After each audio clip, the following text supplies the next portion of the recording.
ఒక day long session, morning నుంచి మీరు ఇంత సీరియస్గా సాయంత్రం దాకా ఇన్ని అంశాల మీద కూర్చొని వినడానికి సిద్ధంగా ఉండడమే బహుశా తెలంగాణ ఉద్యమం మీకు చేసిన మీరు తెలంగాణ ఉద్యమానికి చేయబోయే మీరు.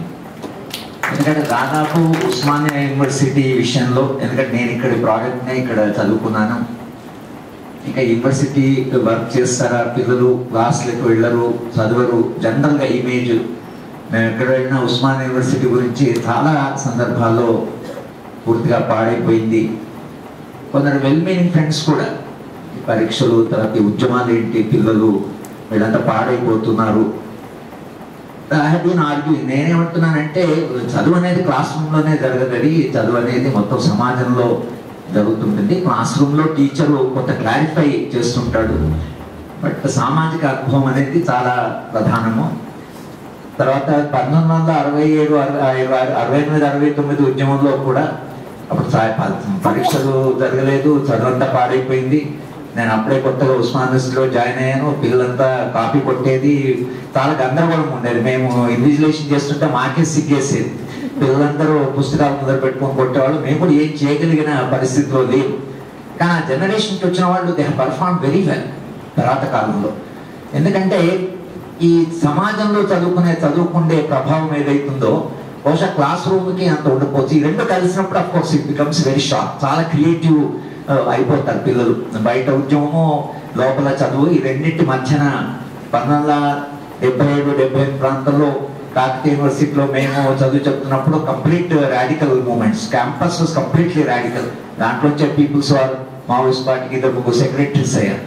Complete radical campus. ఆ పిల్లలు చూసే ప్రతిభ కానీ అది అప్పటి షార్ప్నెస్ ఏదైతుందో అది క్లాస్ రూమ్లో ఇట్ బికేమ్ మా కాకతీయ యూనివర్సిటీలో క్లాస్ చెప్పడం కూడా చాలా కష్టంగా ఉంది. ఎందుకంటే ఫండమెంటల్ క్వశ్చన్స్ అడిగేవాడు. మొత్తం మా పబ్లిక్ అడ్మినిస్ట్రేషన్ అంటే అది సబ్జెక్టే గందరగోళమైన సబ్జెక్ట్. తర్వాత యాక్సిడెంటల్ రీజన్ నేను దాంట్లో ల్యాండ్ అయ్యాను. ఎందుకంటే అప్పుడు కొత్తగా వచ్చిన సబ్జెక్టు పబ్లిక్ అడ్మినిస్ట్రేషన్ అంటే అది ఒక మాకు చెప్పిన టీచర్ కూడా మంచి టీచరు కనుక 12 మంది మేము Vivekavardhini college from the top. First 12 names మావే. ఎంఏ పబ్లిక్ అడ్మినిస్ట్రేషన్ జాయిన్ అయినప్పుడు కనుక అప్పుడు వచ్చినప్పుడు అంటే ఉస్మానియా యూనివర్సిటీలో ఉండేటువంటి మొత్తం మా చదువు మేము తీరా చెప్పే సమయంకి వచ్చే వరకు కాకతీయ యూనివర్సిటీలో we have to completely change the syllabus. Because class room was totally restless. Class room లో అసలు నేను చెప్పే చదువు అసలు అంటే ఏ చదువు అనేటువంటి ఫండమెంటల్ క్వశ్చన్స్ అడగడంతో entire syllabus night you have to produce text books. Night అంతా కూర్చొని టెక్స్ట్ బుక్స్ రాసాం. పవర్ ఆఫ్ రైట్ మేము ఎవరైనా తీసుకొచ్చేసాం. అంటే we brought all together new thinker, we brought Marxism, we brought Maoist, we brought power of right. అంటే అది ఊహించని పబ్లిక్ అడ్మినిస్ట్రేషన్ సిలబస్ లో ఊహించని జరిగింది because of pressure of students. అది మళ్ళీ ఉస్మానియా యూనివర్సిటీలో ఈ రోజు ఇంత మీరు ఉదయం నుంచి సాయంత్రం కూర్చొని ఈ అంశాల మీద, ప్రజల మీద, తెలంగాణ ఉద్యమం మీద ఇంత సీరియస్ గా చర్చ చేయడం అనేది it's a very refreshing change. నా దృష్టిలో ఇది చాలా మంచి. ఎందుకంటే మీరు we have almost return of your generation కి అయిపోయింది. ఎట్లా భవిష్యత్తు ఏమిటో ఆందోళన చెందుతున్నటువంటి టైంలో ఇన్ఫాక్ట్ నాకు హార్ట్ ప్రాబ్లం వచ్చిన తర్వాత కూడా when I was recovering then the movement was going on చాలా పెద్ద ఎత్తున. Then I wrote an article I'm living in exciting times అని. మళ్ళీ ఒకసారి ఒక ఎక్సైటింగ్ టైమ్స్ లో మళ్ళీ జీవించే అవకాశం వచ్చింది అంటే మళ్ళీ లివింగ్ బ్యాక్ ఎక్స్టెండెడ్ లైఫ్ ఏదైతుందో ఇట్స్ వర్త్ లివింగ్ అనేటువంటి ఫీలింగ్ ఒకటి వచ్చింది. And that is because any movement, collective assertion of the people, it gives enormous energy. But it confidence ఇస్తుంది, ఆలోచన ఇస్తుంది. ఆర్టికల్ 3 ఎన్నిసార్లు మీ క్లాస్ రూమ్ చెప్పినా మీకు అర్థమయ్యేది కాదు. ఆర్టికల్ 3 రాజ్యాంగంలో ఎలా ఉంది, పార్లమెంట్ లో సింపుల్ మెజారిటీ, అది సెల్ఫ్ డిటర్మినేషన్ కొంచెం ఎన్ని చెప్పినా ఈ రోజు ఆర్టికల్ 3 అంటే పెద్దవాళ్ళు చెప్పేస్తున్నారు. భారత రాజ్యాంగంలో ఆర్టికల్ 3 అంటే ఏమిటి ఆ చదువు అంటే నార్మల్గా in classroom what is not possible is possible in a situation where there is a collective participation. కనుక ఇది చాలా మంచి మార్పు. శ్రీకృష్ణ కమిషన్ మనకి రెఫరెన్స్ పాయింట్. కానీ రీసెర్చ్ స్కాలర్స్ గా మీరు అడుగుతున్న కొన్ని ప్రశ్నలు ఏవైతున్నాయో సార్ నన్ను అడిగినప్పుడు నేను చెప్పానంటే బ్రాడర్ ఐడియాలజికల్ ఫ్రేమ్ వర్క్ లో where to locate Srikrishna commission. దీన్ని ఎలా మనం అర్థం చేసుకోవాలి ఇప్పుడున్న కాంటెక్స్ట్ లో. ఇదే నాకు ఎందుకు అనిపించిందంటే గత 6 నెలలుగా నేను ఈ భోపాల్ జ్యుడిషియల్ అకాడమీలో దాదాపు I must have met about 100 high court judges. 5 or 6 supreme court judges లెక్చర్లు ఇవ్వడానికి వెళ్తున్నాము. ఈ జడ్జెస్తో మాట్లాడడం అక్కడ కొంత ఇన్ఫార్మల్ అయిపోతుంది. ఈ జడ్జెస్ లంచ్ దగ్గర, డిన్నర్ దగ్గర, రూమ్కి రావడం, మనం వెళ్ళడము, ఈ జడ్జిలు ఎలా ఆలోచిస్తారని. Most of the judges Telangana ఉద్యమం విషయంలో వాళ్ళు అనడం ఏంటంటే this is fragmentation, this will lead to national disintegration. 8%, 9% rate of growth వచ్చింది. ఇలాంటి ప్రాబ్లమ్స్ అసలు దేశంలో రాకూడదు. ఇది విచ్ఛిన్నకర ధోరణులు. హౌ కెన్ డెవలప్మెంట్ ఏమైపోతుంది, గ్రోత్ ఏమైపోతుంది అనేటువంటి ఒక 2-3 జడ్జిలు, సిన్హా అని ఒక బిహార్ హైకోర్టు జడ్జి, ఆయన కొంచెం ఎక్స్ప్లెయిన్ చేసిన తర్వాత he came as a support Telangana కావాలి అని. మద్రాస్ లో చందు అని ఒక హైకోర్టు జడ్జి ఉన్నాడు, suppose to be the best judge right now among the high courts. అతను ఒకరు శ్రీదేవి అని ఒక జడ్జి, ఆమె అంటే it's so difficult to argue with them. Srikrishna is part of that thinking. అది మనం ముందు అర్థం చేసుకోవాలి. శ్రీకృష్ణ అనే జడ్జి ఎవరైతున్నారో, యాజ్ సంబడీ సెడ్, జడ్మెంట్ ఇస్తారు కానీ జస్టిస్ చేయడం ఏతుందో, in the very thinking of the court అంటే జస్టిస్ సిస్టంలోనే ఒక మార్పు వచ్చేసింది. ఆ మార్పు ఏంటంటే దేశం ముందు పోవాలి, 9% రేట్ ఆఫ్ గ్రోత్ రావాలి, దేశ సంపద పెరగాలి, ప్రపంచీకరణ రావాలి, మనం ప్రపంచంలో సూపర్ పవర్ అయిపోవాలి. This is the ideology. ఇంకా ఈ ఐడియాలజీలో ఎనీ ప్రాబ్లం, ప్రజలు నిజంగా జీవితం నుంచి వచ్చే ఏ ఉద్యమం అయినా they are feeling is a constraint on the growth. ఇది అంటే సామాజిక మార్పులో ఉద్యమాలు ఒక భాగము. ప్రజలు తమ ఆకాంక్షను వ్యక్తీకరించుకోవడానికి వాళ్ళు ఉద్యమాలు నిర్మించుకుంటారు. వాళ్ళ ఆకాంక్షను గౌరవించడం చాలా అవసరము.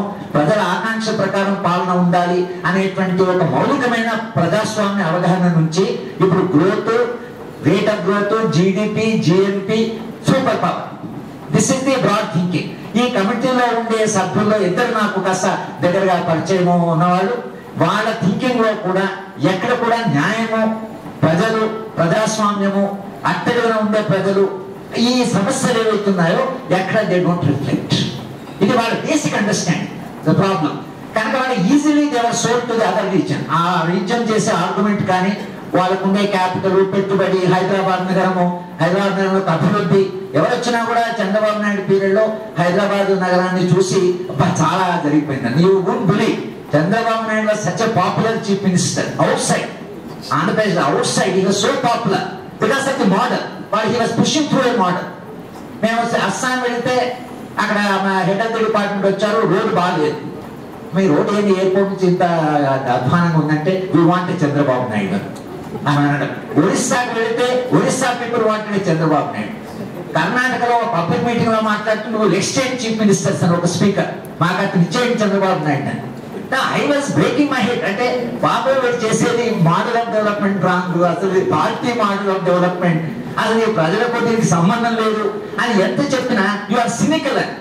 ఈవెన్ ఢిల్లీ నుంచి మా ప్రొఫెసర్ వస్తే మేము హైటెక్ సిటీ నుంచి what is development I say Chandrababu Naidu perform miracle అని.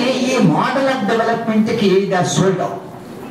అండ్ అది ఏమవుతుందంటే ఈ మోడల్ కి మనం ఇప్పుడు ఉస్మానియాలో ఈ ఉద్యమాలు, తెలంగాణ, ఇవన్నీ ఎక్కడో బాగా అభివృద్ధి చెందుతున్న దేశానికి ఇది ఒక అబ్స్టాక్. తెలంగాణ ఉద్యమాలు ఎలా చూసారంటే ఇట్స్ ఎ కన్స్ట్రెయింట్. ఇది అభివృద్ధికి అనవసరంగా మిస్గైడెడ్ పీపుల్, అన్ఎంప్లాయిడ్ రాజకీయ నాయకులు, ముఖ్యంగా కేసీఆర్ ఆయన ఫ్యామిలీ వాళ్ళే చేశారనుకుంటున్నారు. పనిలేదండి అతను క్యాబినెట్ లో అతను ఇస్తే పోయేది. As a Telangana people don't matter. ఒక కేసీఆర్ కు కేవలం క్యాబినెట్ లో అకామిడేట్ చేసి అయిపోయిందండి, ఆ చంద్రబాబు నాయుడు పెద్ద పొరపాటు చేశాడు. This is where they reduce whole people's movement to an individual.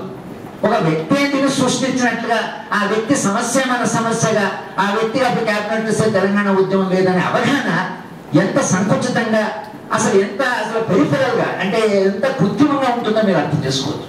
This is అంటే ఈ గ్రోత్, ఈ డెవలప్మెంట్ ఇవి బాగా డామినేట్ చేస్తున్నాయి ఢిల్లీ లెవెల్లో.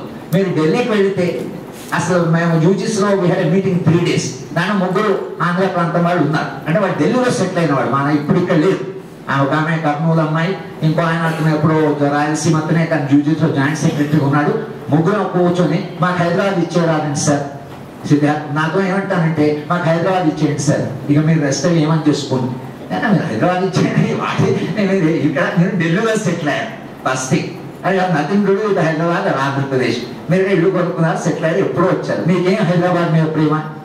కానీ డెవలప్మెంట్ అంటే హైదరాబాద్ వచ్చిన డెవలప్మెంట్ అంతా తమ డెవలప్మెంట్ లాగానే ఈ రోడ్లు, ఈ జనాభా జరగన ఎక్కడ పొరపాటు జరిగిందంటే తెలంగాణ ఉద్యమంలో this have been repeatedly saying in the thick of the movement I have said, even I am repeating.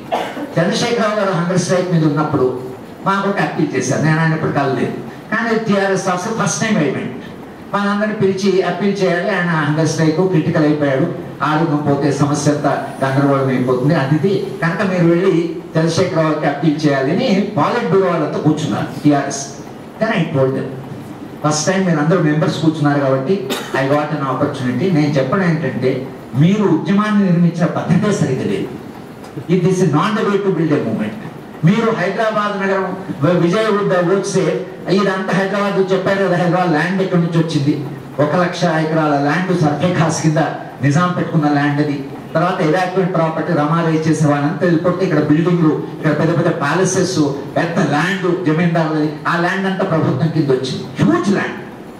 ఈ హ్యూజ్ ల్యాండ్ హైదరాబాద్ నగరంలో ఏదైతే వచ్చిందో దాన్ని అక్యుపై చేసి విజయ్ చెప్పిందే కాకుండా మిగిలిన భూమిని ఇంకా అక్యుపై చేసుకునే తెలంగాణ మూవ్మెంట్ వచ్చింది, కాన్షియస్నెస్ పెరుగుతున్నది. ఇక భూముల గురించి హైదరాబాద్ నగరం భూములు ఎవరివి అనే ప్రశ్న మీరు అడిగే సమయానికి instead of illegally occupying the land, legally they have auctioned the land. ఎవరైనా ప్రభుత్వం ఎక్కడైనా భూములను అమ్మడం అనేది చేస్తారా? ఏ ప్రభుత్వం అయినా, ప్రభుత్వం ఇప్పుడు కాదు, ఇంకా 100 సంవత్సరాలు ఉంటుంది. దానికి ఏ అవసరాలు ఉంటాయో ప్రజలకు తెలియదు. అది ప్రజల భూమి. Openly they have auction and somebody came and bought the land and there is a movement going on. ఒక తెలంగాణ మూవ్మెంట్ జరుగుతున్నప్పుడు భూములు అమ్ముతుంటే I was continuously pressurising this people. ఇది పోయి అక్కడ చోట అడ్డు పెడదాం, అది పడుకొని అసలు భూమి అమ్మడానికి వీళ్ళు, ఇది ఎవరి భూమి, ఎందుకు అమ్ముతున్నారు? Then I raising this question. అప్పుడు చంద్రశేఖరరావు గారు ఏమిటంటే, మనం లోకల్ క్యాపిటల్ తోనే కొట్లాడలేకపోతున్నాము, ఇది గ్లోబల్ క్యాపిటల్ తో సంగ్రామం, వాళ్ళతో మనం ఇక్కడ కొట్లాడగలమని ఆయన ఒక స్టేజ్ లో దాని నుంచి పక్కపడ్డారు. ఎందుకు అది ఆపలేదు? ఉద్యమము భూమిని అమ్ముతుంటే ఎందుకు ఆపలేదు? గ్రేటర్ హైదరాబాద్ చేశారు. నేను ఇప్పుడు హైదరాబాద్ నుంచి వస్తున్నాను, రేడియోలో అనౌన్స్ చేశారు.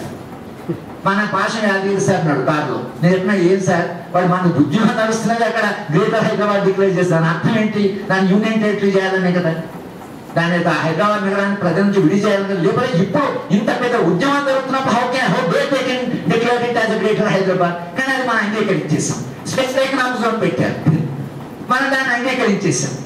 ఉద్యమం జరుగుతున్న సందర్భంలోనే నియోలిబరల్ మోడల్ ఆఫ్ డెవలప్మెంట్, గ్లోబలైజేషన్ మన కళ్ళ ముందరనే ఇట్ హ్యాస్ టేకెన్ ప్లేస్.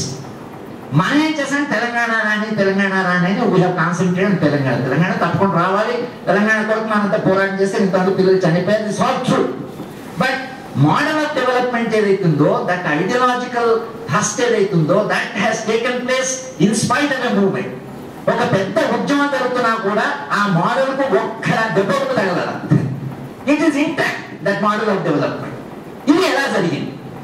మనకు ఎన్ఆర్ఎస్ నల్గొండలో మీటింగ్ పెట్టి నేను అదే చెప్పాను. ఎక్కడ పొరపాటు చేశాము, భవిష్యత్తు కార్యక్రమాన్ని ఏదో నాకు టాపిక్ ఇచ్చాను.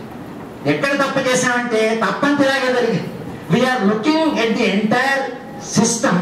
ఒక క్యాపిటల్ మోడల్ ఆఫ్ డెవలప్మెంట్ ద్వారా చూస్తే డెఫినెట్లీ క్యాపిటలిజంకి వస్తున్నాను, గ్లోబల్ క్యాపిటల్ తో లింక్స్ ఉన్నాయి. Capital versus people.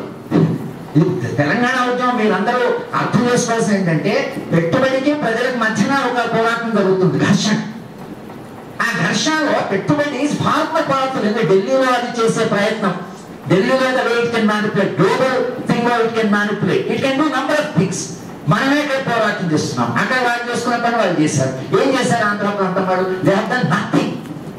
ఎంత విచిత్రం అంటే, 12 ఏళ్ళ నుంచి తెలంగాణ ఉద్యమం జరుగుతుంది, ఆంధ్ర ప్రాంతం అని ఎవరు మాట్లాడారా? Did anybody speak?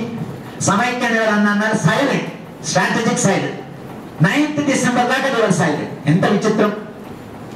పార్టీల అలయన్స్ పెట్టుకున్నా, ఎన్నికలు పెట్టుకున్నా, ఓట్లు పడ్డా, నోబడీ స్పోక్. ఇది ఏమవుతుందని ఎవరు మాట్లాడారు? 9th December రోజు ఒకే థ్రెట్, మేము వదులుతామన్నారు. వాళ్ళు ఏం చేయాలి? ప్రజలు మొబిలైజ్ చేయాలి, ఏం చేయాలి? లక్షల మంది పెట్టి ఒక్క మీటింగ్ పెట్టేవాడు. Simply they threatened. Srikrishna commission వచ్చింది. One day, see, imagine how they have managed. ఇంత పెద్ద ఉద్యమానికి వ్యతిరేకంగా ఒక స్టేట్మెంట్ చిదంబరం ఇస్తూనే ఒక కమిటీ తెచ్చుకున్నారు. కమిటీని దే హావ్ మేనేజ్ అవసరం ఉండదు, వాళ్ళు థింకింగ్ అలాంటి వాళ్ళు వేసుకుంటే సరిపోతుంది. You don't need to go and doctor they. నీ వాళ్ళ ఆలోచన చూసి, నువ్వు ఐడియాలజీ చూసి, బ్రాడ్ గా మోడల్ ఆఫ్ డెవలప్మెంట్ తో అగ్రి అయ్యే వాళ్ళు ఉంటారు, మెంబర్స్ వేసుకుంటే యూ డోంట్ నీడ్ టు ఎంత. వాళ్ళు చూసే పద్ధతి ఎలా ఉంటుంది? హైదరాబాద్ యూనియన్ టెరిటరీ అని చూస్తారు, హైదరాబాద్ ను గ్రోత్ మోడల్ గానే చూస్తారు. హైదరాబాద్ సంస్కృతి, హైదరాబాద్ నగరము, దాని చరిత్ర, తెలంగాణ ప్రజలకు హైదరాబాద్ ఉండే అనుబంధము దాన్నే చూడరు. They will not see it. They will see Hyderabad only as a growth center. That's how they have looked at Hyderabad. దాన్ని చూసే పద్ధతి అలా ఉంది. కనుక report completely from the first page to last page it is driven completely by the growth concern. ఇది చాలా ప్రమాదం తెచ్చిపెట్టింది. ఎందుకు గ్రోత్ కన్సర్న్ అంటే మీరు కమిటీ వేయడానికి కొరకు వేశారు, తెలంగాణ ప్రజలు ఉద్యమం చేశారు. తెలంగాణ ప్రజల ఉద్యమానికి దానికి ఇదిగా చిదంబరం ప్రకటన చేశాడు. ప్రకటన మీద ప్రొటెస్ట్ వచ్చింది ఫ్రమ్ ద అదర్ రీజన్. నువ్వు కమిటీ ఏం చేయాలి? ఆ రీజన్ ప్రొటెస్ట్ ఎందుకు వచ్చింది, వాట్ ఆర్ దేర్ గ్రీవెన్సెస్, 12 ఏళ్ళు సైలెంట్ ఉన్నవాడు సడన్ ఎందుకు ఇలా అయ్యారు, ఇప్పుడు వాళ్ళు చెప్పే గ్రీవెన్స్ అయితే how to address them if at all there is any grievance. ఎందుకంటే మీరు 12 ఏళ్ళు ఉద్యమం నిర్మిస్తున్న ఉద్యమానికి ఒక రోజు రిజైన్ చేస్తున్న నాట్ టీక్ పెట్టి కనుక నువ్వు చేయాల్సిన వాళ్ళని వెళ్ళి మీకు ఏంటి ప్రాబ్లం, వై వాంట్ రైట్ నాకు ఇంతకాలం మీరు అడగలేదు కదా, మీరు 12 ఏళ్ళ నుంచి ఒక ఉద్యమం కాదు, ఒక మీటింగ్ కూడా పెట్టలేదు కదా సమైక్యాంధ్రాన్ని అని వాళ్ళు అడగాలి. అడిగితే దే కూడా హ్యావ్ అడ్రస్ దేర్ హైదరాబాద్ నగరంలో ఇన్సెక్యూరిటీ, వాళ్ళ ప్రాపర్టీస్ ఇవే కదా వాళ్ళ మేజర్ ఇది. దానికి చెప్తాను, దానికన్నా committee should have found something. అలా కాకుండా they have not started a the problem should have started. ఎంత విచిత్రం అంటే తెలంగాణ ఉద్యమం ఎందుకు వచ్చింది, నా పేపర్ లో కోట్ చేశాను Srikrishna commission. In my paper 1776 నుంచి ఐ ట్రేస్ ది హిస్టరీ. ఆ హిస్టరీ కాకుండా కేవలం they quoted what is relevant and వాళ్ళు అనుకున్నది సబ్జెక్టివ్ గా సబ్ రీజనలిజం అనేది ఎలా వస్తుంది అనేటువంటి ఒక్క అంశం తప్పించి అసలు తెలంగాణ ఆంధ్ర ప్రాంతం యొక్క చరిత్ర నేను ఏమైతే రాసామో they have not bothered. Either they have not read the paper or selective they have quoted. కనీసం దాంట్లో పెట్టినా కూడా 1776 డివిజన్ ఆఫ్ తెలుగు పీపుల్. అప్పటి నుంచి కూడా మనం 1776 నుంచి డివిజన్ అయిన తర్వాత 1852 Krishna Godavari యానికట్ development, 1910, 1920 demand for linguistic state because of the rivers, Krishna and Godavari river, and the first linguistic state demand. Now the whole process అది వాళ్ళు చేసిన పద్ధతి ఏదైతుందో ఇట్ వాస్ గ్రోత్ డ్రివెన్ వాళ్ళ పాయింట్ ఆఫ్ వ్యూ నుంచి. ఇది బ్యాక్వర్డ్ రీజన్, ఫ్యూడలిజము, అప్రెషన్, రాబర్ట్ struggle, ఇట్లా ఈ చరిత్ర భిన్నంగా ఉంది తెలంగాణ. అండ్ ఇది పోరాటాల చరిత్ర ఇక్కడ ఉంది, అక్కడో రిఫార్మ్ మూమెంట్ తర్వాత అవి అక్కడ వచ్చాయి. దాని ఇద్దరికి డిఫరెంట్ హిస్టరీ ఉంది. ఇది డీప్లీ రూటెడ్ ఇన్ హిస్టరీ ఈ ప్రాబ్లం. దానిలోకి వెళ్ళే బదులు they have completely ignored history as somebody pointed out earlier. చరిత్రలోకి అసలే పోదాం. చరిత్రలో పోకుండా ప్రాబ్లం ఎక్కడ స్టార్ట్, ఇంతకాలంగా తెలంగాణ ప్రజలు ఎందుకు ఇంత నిరాఘాటంగా పోరాటం చేస్తున్నారని ప్రశ్న అడగాలి కదా. What are the problem, what are the aspiration, ఏమి గ్రీవెన్సెస్ జరిగాయి, గ్రీవెన్సెస్ జరగలేదని రాశారు. Then why there is a movement, why lakhs of people are participating, why Usmania and Kakatiya student completely వాళ్ళ అకాడమిక్ చైర్మన్ ఎందుకు పోరాడుతుంది అడగాలి కదా ప్రశ్న. why they are fighting, ఏది రూట్ అనే ప్రశ్న అడగకుండా ఇది జరగలేదు, అభివృద్ధి బాగానే జరిగింది, అభివృద్ధి జరిగింది అనుకుందాం. why there is a movement, people's perspective అంటే ప్రజల దృష్టితో చూసి ఒక ఉద్యమం ఎందుకున్నది, ఈ ఉద్యమం ఇంతకాలంగా ఎందుకు కొనసాగుతున్నది, ఇది మళ్ళీ మళ్ళీ ఎందుకు వస్తుంది, ప్రజల అసంతృప్తికి రూట్స్ ఎక్కడున్నాయి, why there is a discontentment అనేటువంటి ప్రశ్న అడగకుండా can any commission do justice to any region? అడిగింది ఏమిటంటే మాకు ఇంజస్టిస్ జరిగిందని. అందరు ఇచ్చిన 1,000 లక్షల మంది ఇచ్చారు, ఏమేమి ఇంజస్టిస్ జరిగినాయో చెప్పారు. ఆ ఇంజస్టిస్ జరిగిన దాన్ని మాకు ఇంజస్టిస్ జరిగింది అని అన్నప్పుడు